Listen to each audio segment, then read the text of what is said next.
Yeah, dreaming.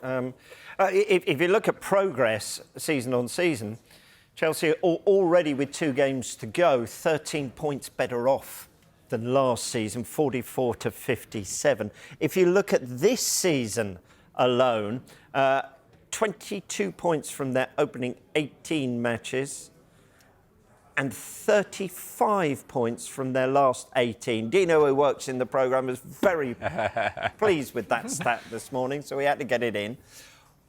Begs the question, what has been with the centre-backs? It's certainly not injuries, because they're only just coming back, and statistically, Chelsea have had the worst this season of any club in the Premier League. What do you think, Drew? Yeah, I mean, they've had a lot of bad luck with injuries for sure. I think it was only a matter of time, to be totally honest. I think if you looked at their underlying numbers in terms of possession, pass accuracy, shots per game, shots conceded per game, they were always kind of Europa League level. So their results at the start of the season, when they lost, 7 of their first 16, were maybe a little bit misleading. There was a lot of, poor finishing at one end. There was a lot of individual mistakes at the other end. I do think they've improved on both counts.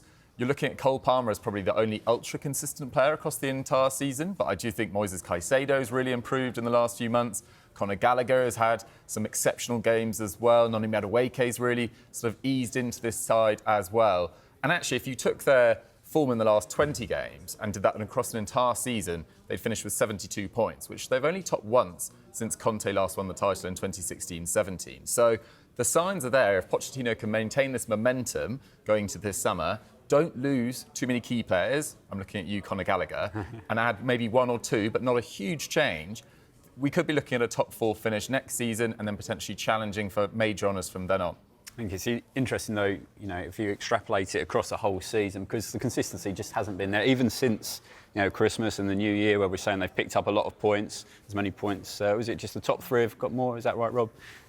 But then you still had that 5-0 loss against Arsenal. You still had that bad defeat at home against Wolves, draws against Sheffield United and Burnley. There's still these moments where you look at it and think, where's this come from all of a sudden again from Chelsea? But certainly in the last 2 weeks, what difference a fortnight's made for them in terms of the confidence and the belief. And really interesting quotes, I thought, from Pochettino after that win over Tottenham, which sort of started all this off the back of the decent second half against Aston Villa, where he was talking about, we're playing like a team. Earlier in the season, big-name individuals were playing more for themselves. You suddenly start looking at the team sheet, who was playing then, who wasn't playing more recently.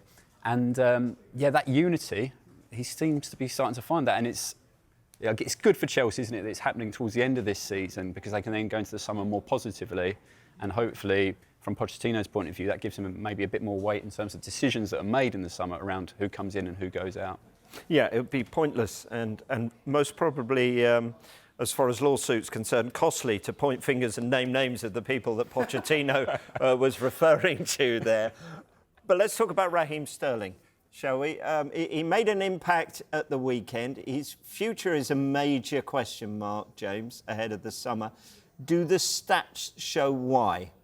Yeah, and he's not started a Premier League match in over 2 months. And some of Mauricio Pochettino's comments in recent weeks have been fairly interesting too. He said that if you have big names that don't help the team in a defensive situation, then it is impossible. Now, Pochettino didn't specify which big names he's referring to, but the Premier League tracking data this season paints an interesting picture. Now, these figures were recorded prior to the win over Forest, and it shows that Raheem Sterling has roughly covered a kilometre less than Chelsea's other attacking players so far this season. Only Mykhailo Mudryk has registered fewer off but the ball pressures as well per 90 minutes. But what is really, really, really, really interesting and striking is that Sterling spends 75% of his time on the pitch walking. That's the highest figure for any forward in the Premier League this season. Now, Sterling's pedigree is not in doubt. A 4-time title winner, more than 100 Premier League goals to his name. But his level of productivity has dipped since joining from Man City, and his defensive work here raises even bigger questions about his place in this Chelsea team moving forward.